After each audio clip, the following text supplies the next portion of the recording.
and thinks that by virtue of saying it out loud, it's somehow okay. He's obstructed Congress by ordering his administration to ignore congressional subpoenas. He's obstructed justice by firing the FBI director, James Comey, and admitting that the Russia investigation motivated it. He's pressured Georgia officials to find 11,780 non-existent votes to overturn the election results, pretending that that was somehow a perfect phone call and a perfect motivating factor. He's mishandled classified documents by taking them to Mar-a-Lago from the White House. All of this was documented, all of it was public, and Trump owned up to all of it because we all saw it happen. Again, to use an analogy, murdering somebody in public doesn't make it legal, it just makes it so that everybody could see what you are doing. And finally, the fourth and final point, Donald Trump says that Democrats insist we pay top dollar for the plane, and that somehow makes the Democrats losers. Yeah, dude, we insist that you pay for the plane because when goods are exchanged for money, then it's not a bribe.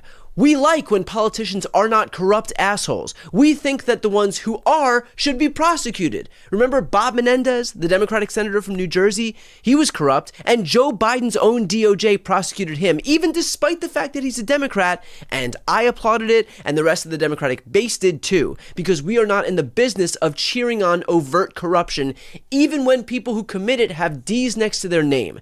The difference is that far from prosecuting what Donald Trump is doing, Pam Bondi is enabling it. She is emboldening him because one side abhors corruption and the other side traffics in it. Remember when Republicans lost their minds, for example, because they thought Hillary Clinton was doing favors for donors from the Clinton Foundation, which is a public charity that undergoes regular audits and publishes its donor list?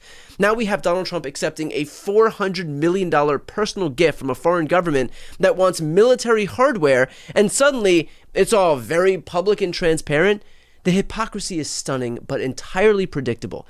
Trump knows that his supporters won't fact-check him, they won't question the narrative, and they'll simply repeat whatever explanation he offers, no matter how absurd. So he's feeding them this laughable story about Democrats being upset over a free plane for the government when that is not remotely what's happening. I asked Jamie Raskin today why all of this matters, how it impacts us, and here's what he had to say. Why is this particular issue so important, and how can it more broadly impact the American people? Well, there was an interesting book that I read during the first Trump administration called The Dictator's Handbook by Ulster Smith and Bruce Bueno de Mesquita, which tells the story of why corruption really lies at the heart of authoritarianism. Because authoritarianism is always about the rule of a small minority in society, of the wealthiest, most powerful people against everybody else. And so how do you motivate the people on the inside to stay engaged and to stay loyal to the leader?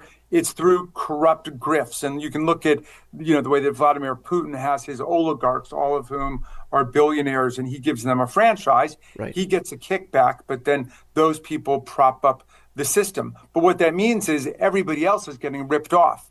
And so just like in America today, Trump and his family and his friends are getting just obscenely wealthy by what they're doing. They're also trying to destroy Social Security, Medicare, Medicaid, any program that actually gets resources to the people. They want to transfer that through tax breaks, again, to the wealthiest people in the country. That's the only program they've got, an upward redistribution of wealth. The reality is that our national security, our economic security, and the preservation of our democracy itself depends on a system of government where our elected officials, and especially the President of the United States, are loyal not to foreign interests, but rather to the people of this country.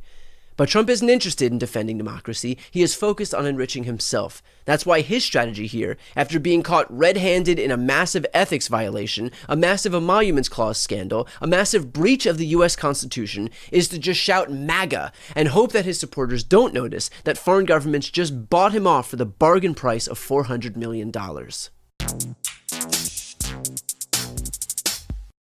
Before you go, if you enjoyed this content and you want to see more and support independent media, please subscribe to this channel. The subscribe button will be right here on the screen. But second, the reality is that we are now in a political environment where this administration can lean on any of the social media platforms to suppress certain voices if they don't like critical coverage. That means my longevity here is in the hands of a few tech billionaires who are already making it clear that they are willing to cater to this administration. To that end, Signing up for my newsletter is a way for me to reach you directly if that ever becomes necessary. I'll put the link right here on the screen as well, so please sign up. It's free, but there's also an option to do a paid subscription if you'd like to support me and my team. I really appreciate it. Thanks so much for watching.